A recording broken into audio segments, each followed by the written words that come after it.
Joining us now is Alex Stein, host of Primetime with Alex Stein. Alex, it's great to see you again, a real comedian. Now, Jimmy Kimmel is back after a week-long hiatus, but he's going to be staying blacked out of dozens of markets after Sinclair Broadcast Group and Nexstar announced that their affiliates will not be airing Jimmy Kimmel Live. This is a pretty major decision. What do you make of it?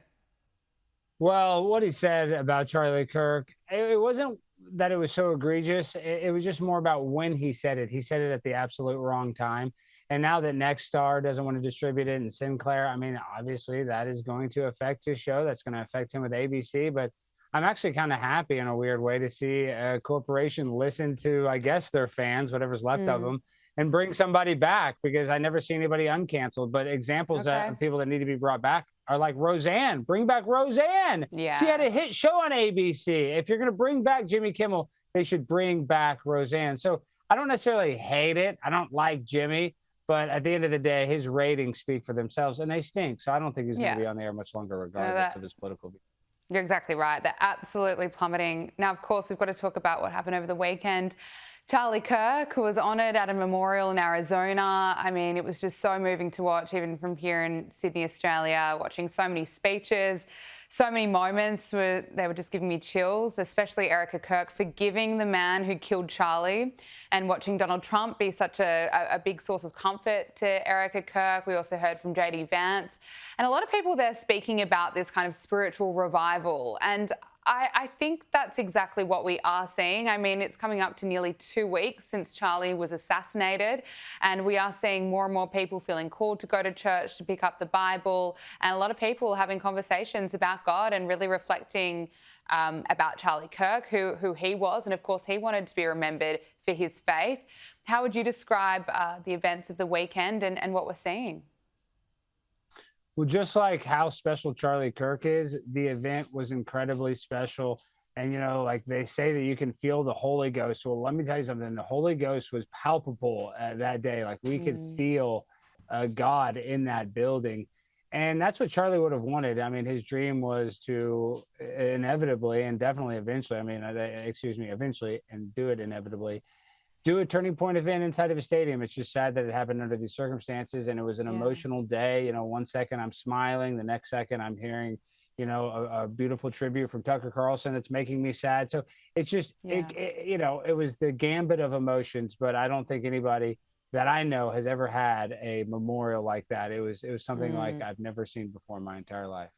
Now, Turning Point has announced that their campus tour, it's not going to stop, it's going to continue. It's unveiled its list of speakers to continue Charlie Kirk's college speaking tours, of course, and campus events. So they're returning with speakers such as Tucker Carlson, Michael Knowles, Megyn Kelly. Now, Alex, we know, of course, it's never going to be the same without Charlie Kirk, but this movement, it's not going anywhere. It's only going to keep growing. Well, you're exactly right. It is incredible how much support has come out. And obviously, Turning Point was already the biggest organization, but I believe they've doubled in size since Charlie's unfortunate passing. And for me, selfishly, I was worried. I had over 10 colleges that I was able to go and schedule and speak at. And now Turning Point not only wants to do those 10, they want to add some more schools. So I'm actually surprised that, I mean, it's awesome, but I'm just surprised that that was the outcome, because it was just such a tragedy. But I'm not afraid to go out there. And I know Charlie was not afraid to go out there. And I can't, be scared at a time like this. So just like all the other incredible speakers like Tucker and Michael Knowles, who just spoke, and Glenn Beck, it's a real honor to get to go and represent Turning Point USA and what Charlie Kirk built. Alex, power to you. We will not be silenced, and I'm so happy to hear that you're going to be out there. I'll be tuning in from over here. Now, let's talk about Ryan Ruth. He's been found guilty on all charges. He, of course, attempted to assassinate Donald Trump at his West Palm Beach Golf Club last September. Now, after the verdict was read, Ryan Ruth reportedly appeared to try and stab himself in the neck with a pen before he was restrained. And FBI Director Kash Patel posted, "Proud of the FBI and our partners for working together to deliver justice against Ryan Ruth, the individual who attempted to assassinate President Trump. We have a lot more work to do to crack down on political violence and make sure those who engage in this heinous behaviour are off the streets and behind bars. And of course, this verdict being handed down less than 2 weeks after Charlie's assassination, there is clearly so much more work to do when of course, you look at what happened to Charlie and the president last year. I mean, there were 2 attempts on his life. Donald Trump came so close to being killed, Alex. What's your assessment now that Ryan Routh has been found guilty? Well, I'm happy that he was found guilty. I think that it was obvious that he should have been found guilty.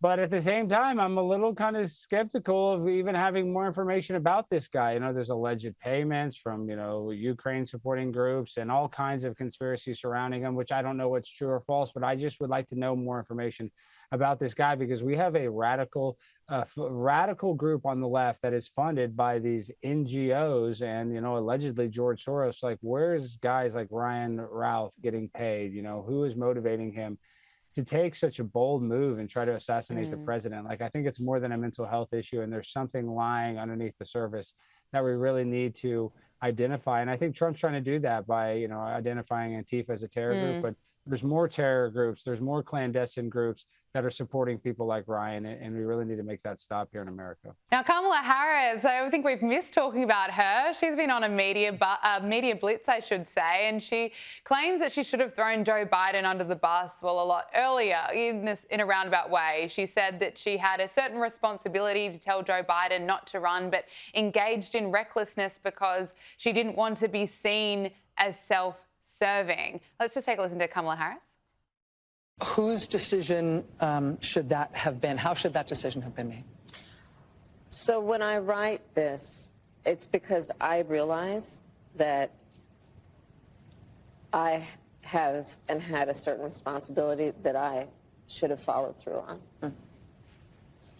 Which is, and so when I talk about the recklessness, as much as anything, I'm talking about myself.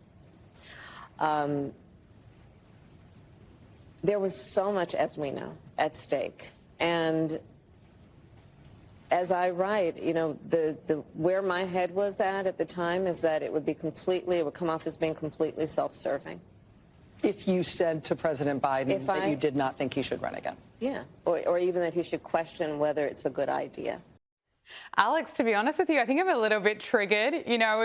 We've seen so many hours of Kamala Harris doing interviews and doing press conferences, and she's just not making a lot of sense. The long pause, you can see her brain kind of ticking along. And, well, anyway, that was her excuse for not knifing Biden earlier. It's just she didn't want to appear self-serving. Do you buy any of that? Are you kidding me? You think you're triggered? She was literally almost the president of the country that I'm living in. Yes, I'm triggered. I mean, the fact that Joe Biden was a walking corpse for the entirety of his term as president. And then on top of that, when she was on the campaign trail, The View asked her, what would she change about her term as vice president? And she literally didn't have the gusto, the courage, the integrity to even say we should have zigged when we should have zagged, or, we should have done this a different way. Yeah. So she's a spineless coward, and our country is so much better off that she is not president. And she literally could not even run a concession stand at a youth football game. She obviously could not run the United States of America. No. So talk about triggered. Yes, I'm triggered that people like this, DEI candidates, make it to basically the top level of our government, all because the color of their skin or their gender, instead of a meritocracy based on their talent. Well, Alex, let's trigger you some more. Kamala Harris has continued her media blitz. Here's a bit more of what you get to say. And right now we are dealing with, as I called him at my speech on the ellipse, a tyrant. We used to compare the strength of our democracy to communist dictators. That's what we're dealing with right now in Donald Trump. And these titans of industry are not speaking up. Alex, she's had so much time to come up with new material. I mean, she's had such a long time, but she's still running with communist dictator. I mean, she would love it. If Trump was a communist dictator, she would be so happy. She would be ecstatic.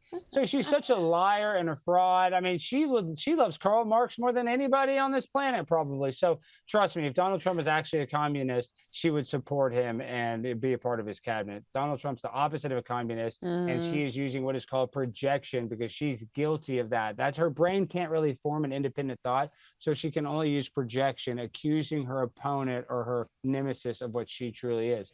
And she's a communist Marxist. Alex Stein, thank you so much for joining us on Power Hour. Always so much fun to talk to you. Really appreciate it. Talk to you again soon. Thank you for having me.